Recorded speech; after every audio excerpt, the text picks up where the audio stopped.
Throughout this course, I've tried to emphasise the importance for teachers of recognising and reacting to their students' strengths and weaknesses.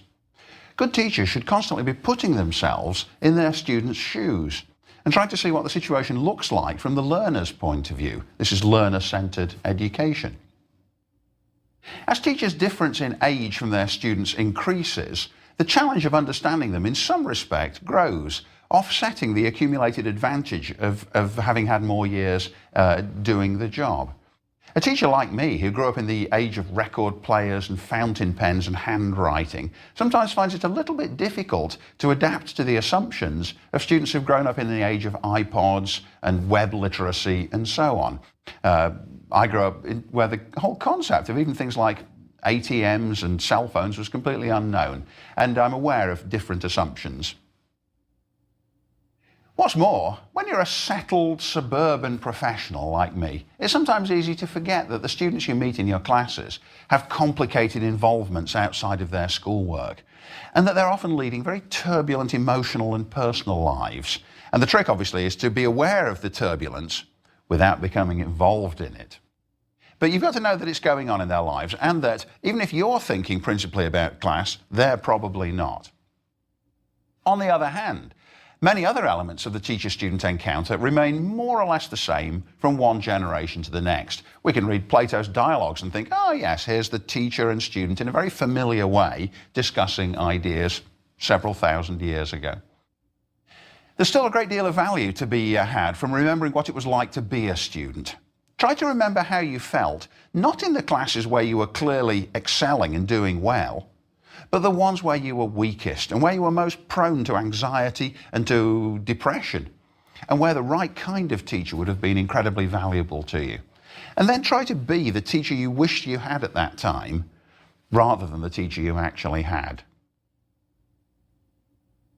In this lecture, we'll look at the situation from the student's point of view. How do they learn best?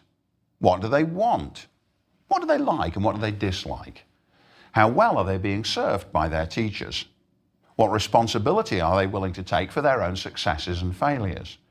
And how do they think that their college teaching could be improved? Well, first of all, let's take a quick look at what research tells us about how people learn and identify what learner-centered education really means. According to Mary Ellen Weimer, learner-centered learning, quote, engages learners in the learning process as full partners, assuming primary responsibility for their own choices. It looks for ways to assist learners to form and participate in collaborative learning activities, and defines the roles of learning facilitators by the needs of the learners.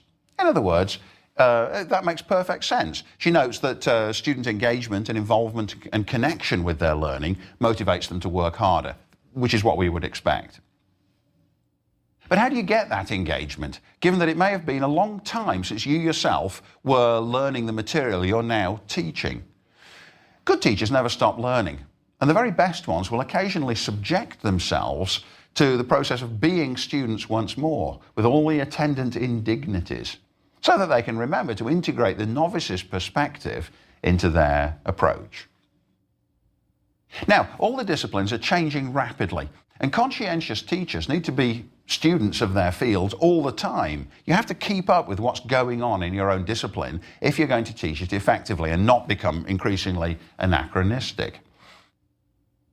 One of the best ways of staying up to date is to make sure that you're reading the journals in your discipline as it develops. But of course, in a way, that's not so difficult, because conceptually you're already on the wavelength of your discipline. I, as a historian, can read a historical article about any subject or any place and think, yes, I can see the kinds of work that this scholar is doing. It's much more difficult if you then shift to a different discipline. And therefore, it's really much more useful, more challenging, but more useful, if you switch to a different kind of class altogether, which introduces you to a range of unfamiliar challenges. And then the confusion and the uncertainty that you feel will give you a sense of the kinds of uncertainties and confusion that are being felt by the people in your own classes, or by some of them anyway. In the year 2000, I enrolled in an intensive Spanish course in Spain, in the beautiful old medieval city of Salamanca, which is one of the oldest universities in Castile. I'd never previously learned even a word of Spanish. Now, the mortification of the first few days of looking in the dictionary for every single word and of still being unable to pronounce it properly and of going into a store and simply blurting out one individual noun to describe the thing I needed, it was humiliating, but it was a kind of constructive form of humiliation because it gave me a better sense of what I needed to do next, which is to work very hard at getting better at it. The classes I took were themselves total immersion classes, and this was the kind of teaching where the teacher would only use Spanish, would never break into English under any circumstances. I found that ever so difficult because it gave me almost a kind of an existential challenge. I felt as though it made me realize that my whole way of life is dependent upon the fact that I'm a big talker. But that's what I do for a living, I talk. And suddenly I couldn't do it anymore. And so it really was a threat to my inner sense of myself. Now, immersion learning of the kind that we were doing in Spain is generally a good idea. Do as much Spanish as you can when you're learning Spanish. But I did think, actually, that now and again, a few words of English clarification would have been incredibly helpful, particularly when we were learning things like new verb tenses, and I couldn't quite get the point. If only the teacher had broken into English just for a sentence or two, it would have been great. And that, in turn, made me speculate about the people who draw up programs of this kind. Maybe the language teachers who did it were already too familiar with their discipline to realize the difficulty that they'd inadvertently created. Anyway, while I was in Spain, I discovered how difficult memorizing a mass of new words and meanings can be. And that was a very useful reminder to me as a teacher that the things I take for granted, particularly learning dates and learning chronology, which I can now do very easily, can be a fierce challenge for students. But it also reminded me that sometimes, often, there's just no substitute for rote learning. And I can hardly stress too strongly that those weeks, when I was already 44 years old, had a beneficial effect on my own teaching work by reminding me in 100 ways of what it's like to be a student. And not just a student, but one of the worst in the class, who's struggling and who's feeling terribly anxious and who's even thinking, oh, what do I amount to, really? I can't even do this. I can't even talk. Well, now, teaching at its best shows you that it is possible to overcome these challenges. As I was in Spain, I gradually got better. And of course, when you do start learning, you start feeling better. Everybody feels better if they're learning a new skill and mastering the challenges which it throws out along the way. In other words, it's simultaneously humbling, but also uplifting. It's very, very good sense. It's very good to have a sense of those things when you listen to a group of your own students grumbling. You need to sympathize with them. You need to have the memory of how painful it could be. But at the same time, that doesn't mean you should always accept their excuses. And you need to say to them, well, there's only one answer here: self-discipline and hard work. It isn't easy. Later on in the course, we're going to talk about using student evaluations to improve your teaching. But I will note right now that it's useful to ask peers from other disciplines to observe your teaching from time to time. For me, for example, to bring in somebody from the physics department and say, listen to my class and tell me what you found puzzling from a conceptual point of view. In other words, what assumptions did I make that you didn't resonate with readily? That may be very helpful to you in reminding you of the kinds of things your students are also finding a little bit difficult. Now, most students are quite clear about what they want from their teachers, and they're quite clear about how their teachers could improve their methods if they were willing to do so. Of course, they want their teachers to be masters of the information, the disciplines, and they want their teachers to teach it creatively and enthusiastically, as these students attest. It's the energy that the professor gives off. I've had a few professors. Professor Roberto definitely does this. He comes to class and he's ready to teach. Do we believe revenue is higher at the theme parks because they're part of this corporation? He doesn't walk around and tell an unrelated story. He's on top of his game. He's got, information up on the sideboard, and we all have our notebooks open, ready for the first question to come out of his mouth, because he could be facing the board, and all of a sudden, Heather, What's the answer to this question? I think one thing that also makes teachers unfavorable to students is if they add nothing to the material that's already given to you. Then if you can just read a textbook and get the exact same thing that you're getting out of a class, then it gives students no inspiration to attend class or to want to learn more in general.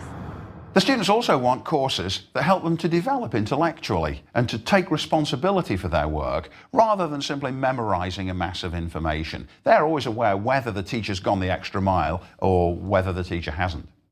This class has taught me that trying to get students more involved is definitely helpful.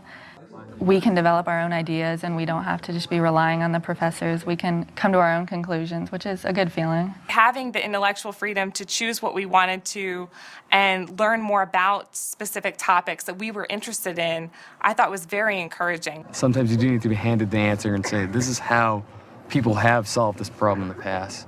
But if you notice in the classroom, it's a whole way of finding the way of thinking. That's what he's really showing us. He's teaching us the way that people have gone about thinking to solve the cases and issues at corporations.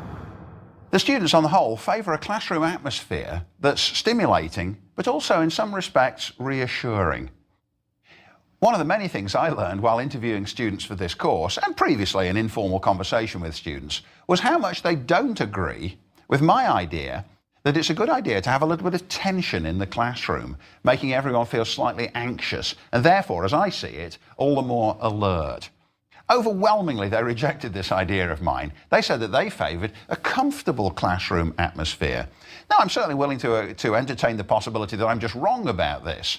And of course, this may be because, as a Brit, I grew up with this kind of tension built into my idea of what education should be. But anyway, listen to students talking about what they think is the appropriate kind of classroom environment. And listen to me vainly trying to argue against them. What do you think about the mood of a class? When you're in class, do you like to feel comfortable, or would you rather feel alert and a little bit tense? I feel like I am alert if I'm comfortable, actually. Think the two go together? I think they can go together. You don't feel sleepy if you're comfortable? Oh no, I feel like I'm interested. I think it's important to be relaxed to a certain extent, because that if you're comfortable, you'll be more willing to voice your own opinions. See, my view in class is, I don't want them to be comfortable. I want the students to be a little bit anxious, because my experience is that when people are really alert, they learn better. I can be alert and relaxed. However, if I'm alert but very anxious in class, I feel as though I could panic. I might miss something that the teacher says, and I might not understand the concept as well. So do you prefer to have a feeling of comfort and relaxation, or alertness and tension? I like the comfort and relaxation just because then I feel like I can really speak my mind, give my true opinions without worrying about whether or not I'm going to be judged on what I'm saying, things like that. I don't have as much a fear of being wrong. Students also want their teachers to take an interest in them as people. And as I've mentioned before, the research all shows that this interest does have a strong impact on motivating the students to work harder, and therefore it's something we ought to be sympathetic to. Now, as we saw in the lecture on one-on-one teaching, students like their professors to be accessible in office hours. And they like to be able to consult their teachers about career problems and about a whole wide array of issues beyond the immediate concerns of the particular course they're in. This is the range of concerns which are covered under the idea of mentoring. The best of them certainly want to have mentors and recognise the benefits of teachers who are willing to do that. They particularly appreciate the idea, maybe particularly in vocational schools and graduate schools, that their professors now, their teachers now, are thinking ahead to career outcomes for them. One of the most important aspects of a great teacher is they respect the students' goals. So for example, Dr. Norden always made it clear throughout the course that she wanted us to be good physicians. She wanted us to know that she felt responsible while we were in that class for us to learn all of the information that we needed to be able to help patients in the future. That there was light at the end of the tunnel, so to speak, after medical school, where we would use this information to help save people's lives. Great teachers care about their students and what's going to happen to them next. They're also conscious of remembering what it was like to be that student. And now this brings us to another very intriguing and controversial question. The question of whether in different generations students learn in different ways. There's a lot of ideas about at the moment to the effect that our generation of students learns in different ways than did students in previous decades. And this is a point over which many of our professors disagreed to some extent. Professor Stephen Nowicki at Duke University emphasized the great gulf, as he sees it, between today's professors and today's students in terms of how they learn. Learning styles and the environment our students are coming from have changed very rapidly in the last decade. And even young professors coming in as assistant professors here are a good maybe decade away from themselves being an undergraduate. And the world has changed in that decade. And so the professors don't know these undergraduates. They don't know where they're coming from, how to think about their learning needs. Now, there's a couple of implications in a statement of that sort. One is that what you really need to do is to try to figure out how to get inside your students' heads with the knowledge, with the assumption that these are kind of different heads than yours used to be. That means that you'd have to adjust your teaching style according to how old they are, what their goals are, and what your goals are. But does that mean you have to actually adjust for learning styles? For instance, do you have to if a student tells you, as they often do, I'm a visual learner, does that mean you've got to start putting your classes together in different ways, or have sections of your class devoted to the visual learner and some to the auditory learner, and so on? Let's hear from a couple of the other professors who tended to disagree with the emphasis of Dr. Nowicki's remarks.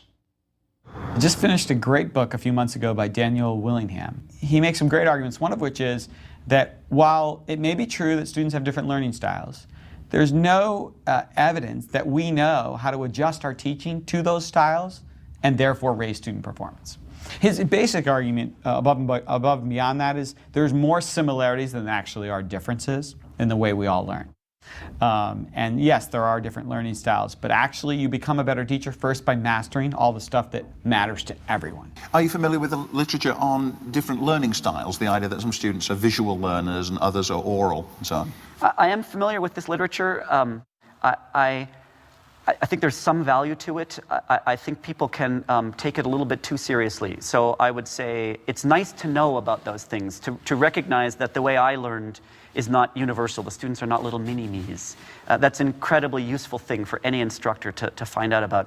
But to label a student as a visual learner, I think, can be destructive. We all learn in many ways. And I want my students to become more visual learners as well as more auditory and more kinesthetic. I want to develop their skills as learners. That's part of what college is about. So if a student said to you, I'm a visual learner, your response would be, no, I'm going to teach you how to be more of an oral learner. I would say, let's take advantage of that, but let's also, don't say to yourself, I can't learn by listening, because of course you can, and let's help you to be able to do that.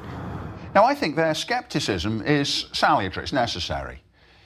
Take the literature about learning styles seriously, but don't regard it as the gospel, especially if you don't know foolproof ways of teaching to those different learning styles. The crux of the point, I think, came there with Dr. Roberto saying, yes, there may be different learning styles, but what we haven't yet got is a reliable way of teaching to each of them. And of course, there tend to be fashions in the way that educational researchers latch on to certain things. It's comparable in a way to the fashions we have in nutritional research. Periodically you hear that eating or drinking a certain thing is bad for you. Then it turns out not to be a few years later on the basis of the next study. So be receptive, but don't be too credulous of the newest research of this kind. People who've done some teaching themselves gain a fuller understanding of the teacher-student relationship. They start to realize better what it's actually like. And they're usually among the best students. Obviously, they tend to be good because they were chosen to do some teaching in the first place. But once they start doing it, they realize what a lot of difficulties their own teachers face. It has the effect of making them a bit more merciful, among other things. As soon as you encounter a group of students as a student teacher, you suddenly realize it's very difficult because there's such a variety of ability levels in the class. We can state that everyone's equal, but then we start discovering all the actual inequalities. They realize that you can explain something very cogently, and yet the students won't understand it, and therefore you've got to explain it in another way, several different times, different ways. Listen to some students who've had that experience. Something that I learned in high school through tutoring other students is that you learn the best when you're explaining it and you're trying to teach it yourself. And I think that the best way to get that experience is in this kind of seminar setting where you're leading a discussion, you're trying to help the other students in your class understand the material. Is that because there's a greater incentive for you to learn it really well beforehand? There's that, and there's also the idea that when you're trying to teach something, you tend to think about it from multiple angles, and that helps improve your own understanding. Everyone has a different teaching style and learning style, so what may work for one group is not going to work for the other group. So when I'm teaching an elderly person versus when I'm teaching a small child, I have to act completely differently, because the elderly person really needs to go slow and have things described many times, and they like the one-on-one feel, whereas kids love to be in groups, and they love a more high-energy performance to really keep them energized and engaged. Now, students may not always understand or appreciate the variety of courses that they're being required to take. But again, a great teacher will help them find connections within the material and help them engage in it, even if it's something they initially were a little bit reluctant to study. One of the most familiar scenes on my campus, Emory, and I dare say on many other campuses as well, is that when students are being, or when prospective students are being shown the campus for the first time and are walking around with their parents, their guides always emphasize that we believe in the liberal arts curriculum, in which the students will learn a science, a foreign language, some math, some history, some psychology, and so on, and that it'll make them well-rounded students. In principle, they nearly all assent to that idea. But then a year or two later, when they're actually in the college, one of the things I hear students saying constantly is, oh, I've got to do a math class. I've got to do my foreign language. Lamentations about how sad it is that they've now got to buckle down to these things in tones of resentment and regret. So, I think it's particularly necessary for professors teaching uniform requirement courses which the students otherwise wouldn't have done, except that they've got to draw the students in and show them the beauty of the subject. I'm always particularly conscious when I'm teaching a GER class, a general education requirement, that some of my audience aren't self-selected. They're there more or less because they've got to be. And so it behooves me to do everything I can to make them come into the subject and to try to like it. I'm a business student here. I'm a finance and a marketing major, but you have to take liberal arts electives here. And so going into them, like I'm taking a few art classes, visual culture classes, and it's not necessarily that I'm interested when I was going in. You know, it was a requirement, I had to take it. But after sitting in the classes and having the teachers really be passionate about it, it's definitely made me more interested in the topic and made me want to go to the class. At Bryant, we have liberal arts that we have to learn, and we have the business vocational side.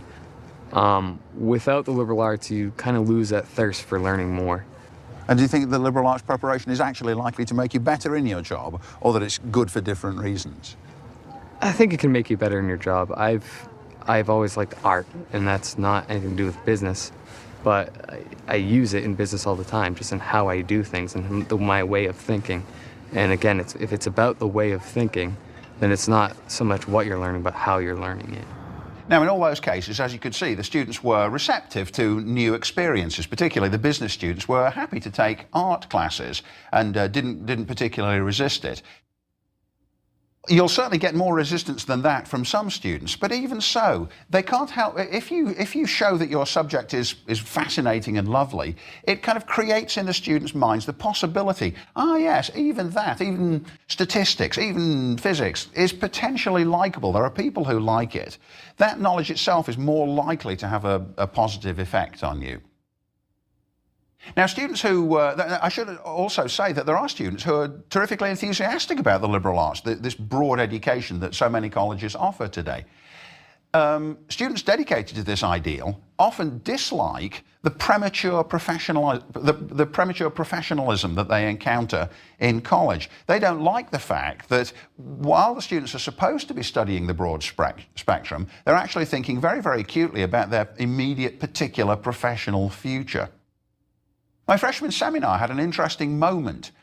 We were discussing Irving Babbitt, who was a conservative philosopher from the 1920s, and he was somebody who dreaded premature specialization. He taught philosophy at Harvard, and Harvard had gone over to the electives process, letting students make some choices about what classes they wanted to do, rather than all following the same broad curriculum as had been the traditional way. And Babbitt was very opposed to this. He said, college isn't about learning a profession. The whole point of it is to make citizens. Anyway, this itself led to a very interesting exchange between me and the students in the class. Now, in this exchange, you'll hear one of the students refer to something called Orgo. What she's talking about is the dreaded organic chemistry class that all the pre-medical students have to pass. And at Emory, many of our most ambitious undergraduates are aspiring doctors who know they've got to go through the ordeal of Orgo. And some of them find it a bit difficult to talk about anything else. Here's what happened. Do you feel as though you're in danger of indulging your temperamental proclivities? Sally, are you afraid of that? I don't think so. Do you think you ought to start becoming afraid of it? Maybe. No. I don't think so. I'm really afraid because a lot of the kids here are pre-med and all they think about is Orgo and stuff, and it's really scary. Good.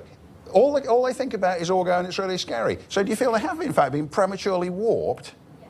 And do you think they are, in fact, succumbing to this specialisation, which isn't going to make them capable of the kind of leadership Babbitt looks for? Yeah. Have you ever come across someone who you feel as though they made up their mind too soon? I myself am pre-med, but I'm not fearful of my own ideas of specialization because I know that I don't plan on taking a major in just biology or anything like that. I plan to take it in humanities and also do my pre-med requirements. So I don't necessarily agree with what Catherine said. But I'm sure that Catherine honours you because when you speak in this class, you've never until now said anything about being pre-med, have you?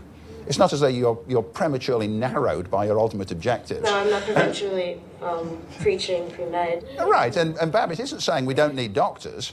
He's saying we do need doctors, but ideally we need doctors who themselves are aware of living in a wider world. That was an interesting and unusual moment when one of these issues about how to be educated suddenly intruded directly into a classroom discussion.